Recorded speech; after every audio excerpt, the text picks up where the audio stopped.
Saints second-year quarterback Spencer Rattler made a bold statement regarding the Saints quarterback battle as we approach the first preseason game of the 2025 year on Sunday versus the Chargers. Spencer Rattler could be in the lead in this quarterback competition, and based on what he had to say about where things are going right now, he's confident in the camp he's put together to this point, and he believes he's been the best quarterback on the field. Where exactly does the quarterback battle stand right now for the Saints? The Saints released their first initial depth chart, and they made some roster moves before they traveled to California. And we're going to be breaking that all down in today's video. I'm Cash, and you should take 5 seconds to like the video and subscribe. Help support the channel. We just hit 13,000 subscribers. Shout out to you guys. We're trying to reach 15,000 by the end of the year. We can definitely get there. I just need your help and support to grow the channel. And you help support the channel, we'll continue to put out content like this on the daily, especially with the NFL season coming up. And with all that being said, let's dive into it.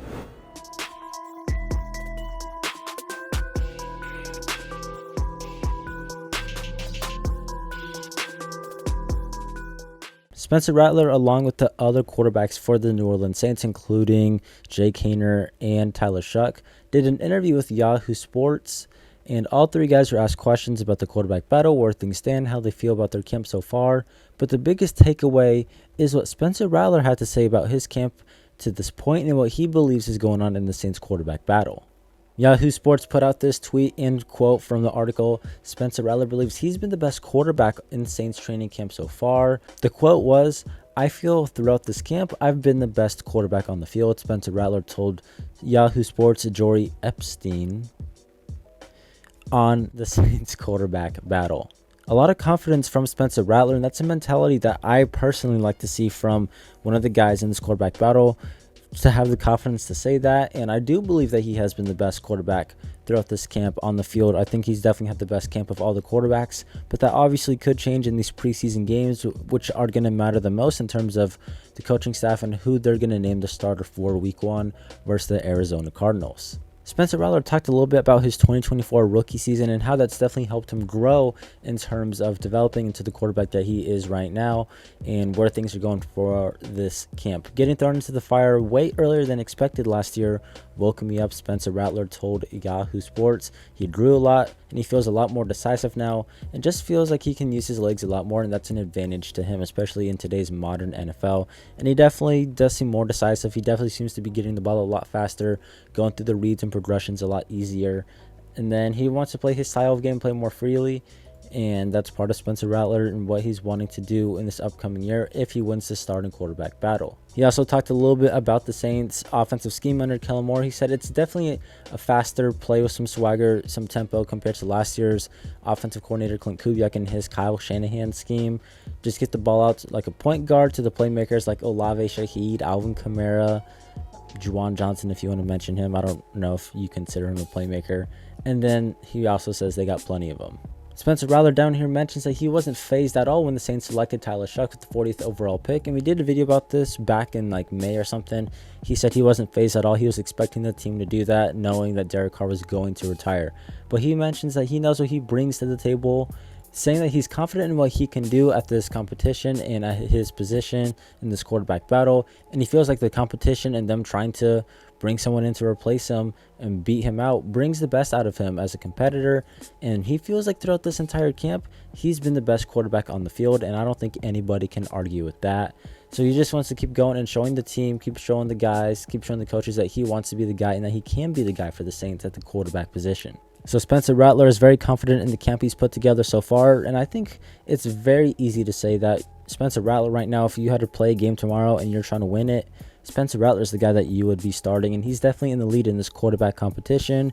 He's looked better than Jake Haener, and Tyler Shuck doesn't even seem remotely ready for an NFL game, but of course that can change with preseason reps and more playing time and more NFL experience. The QB numbers and competition to this point for each quarterback look like this. Spencer Rattler has completed 71% of his passes, throwing 8 touchdowns, rushing for 2 of them with 4 interceptions. I'll put the stats up on the screen as well for those of you who are better visual learners. Tyler Shuck has completed 60% of his passes, throwing 5 touchdowns, running for 2, and throwing 4 interceptions. But his interceptions have been pretty atrocious. As for Jake Haener, he's completed basically 69% of his passes. Nice. With 5 touchdowns and 1 interception.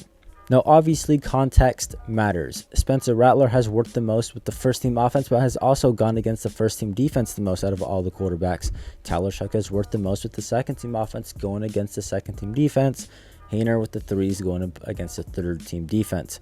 And knowing this context, Spencer Rattler still has put up the best numbers. One of Spencer Rattler's best days came when he was working with the second-team offense and needed a perfect day going 9 for 9.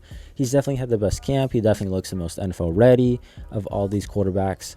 And that's what stands out about him. But of course, like we mentioned before, while he may be having the best training camp, while he believes he's maybe having the best training camp, none of that matters unless he shows it in the preseason. He needs to have the best preseason performance of all these quarterbacks if he wants to be the week 1 starter versus the Cardinals.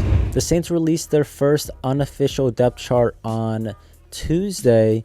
And of course, we're going to look over and just kind of go over some things that may stand out or may not. And of course, look at the quarterback one, but there's no definite answers there either. All right, so here's the first unofficial depth chart that they released on Tuesday.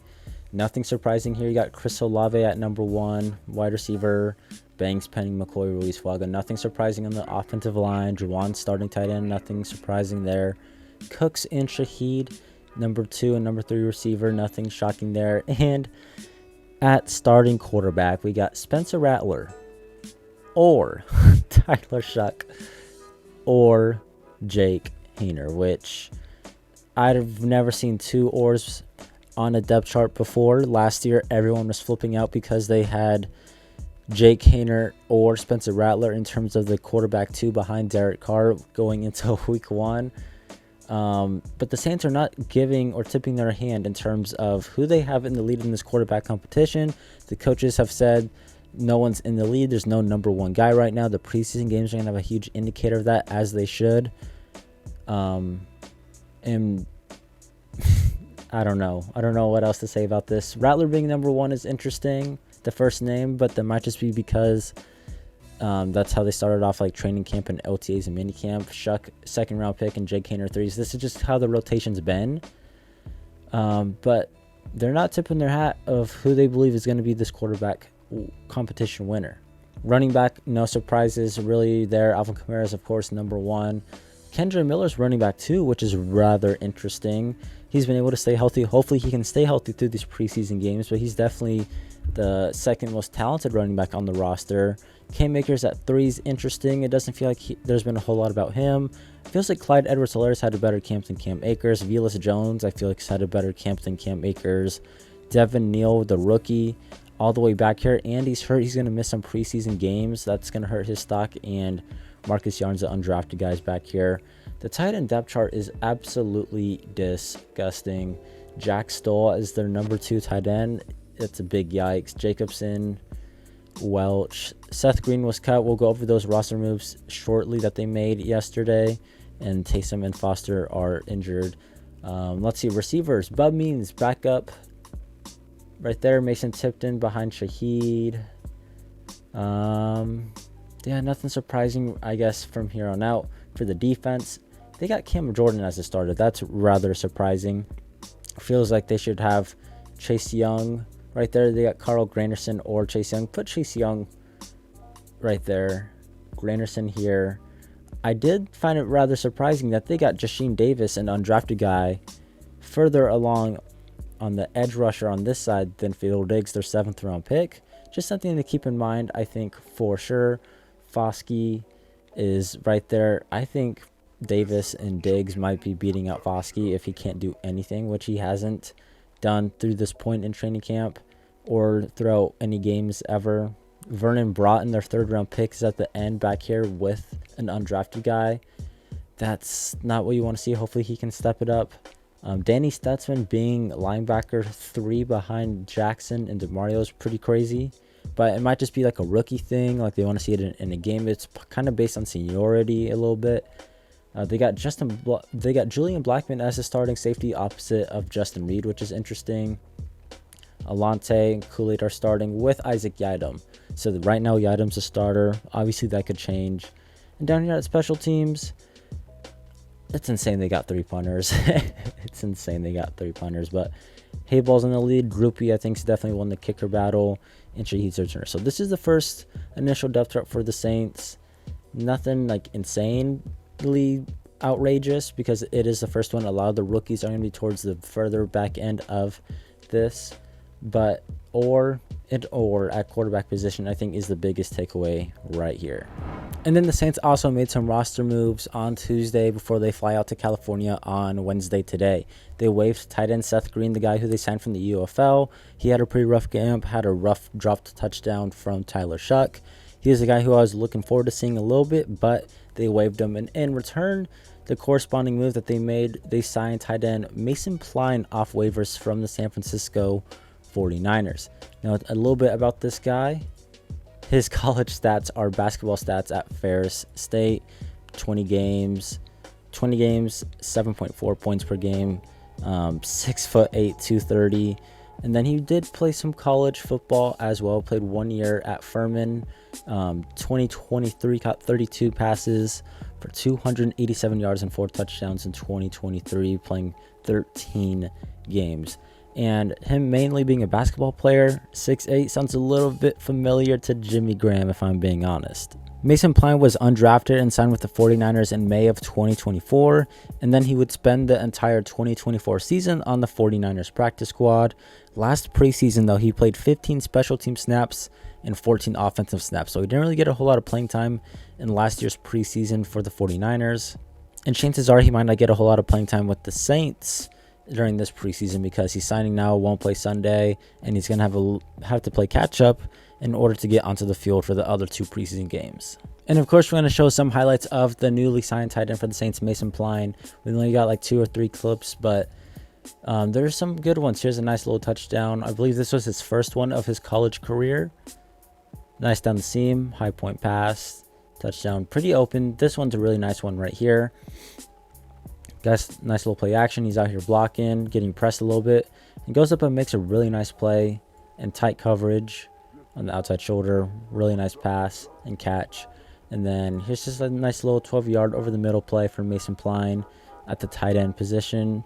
And he'll be competing for the Saints tight end depth, I guess. I don't think he'll make the team. Maybe he can make the practice squad if he does a little bit of this. But I find it rather interesting that he has a very similar story to Jimmy Graham. And that does it for today's video. I appreciate it if you made it to the end of the video. Let me know what you make of Spencer Rattler's comments, the depth chart, and the Saints roster moves that they made. What stands out about these to you? And real quick, coming up, Saints preseason game on Sunday. We will be live on the channel watching the game, reacting to it. Make sure you're tuned in, subscribe to stay up to date with that. We'll be going live. Really excited for the new setup and everything like that. So appreciate it. I'm Cash. Have a good one, and I'll catch you next time.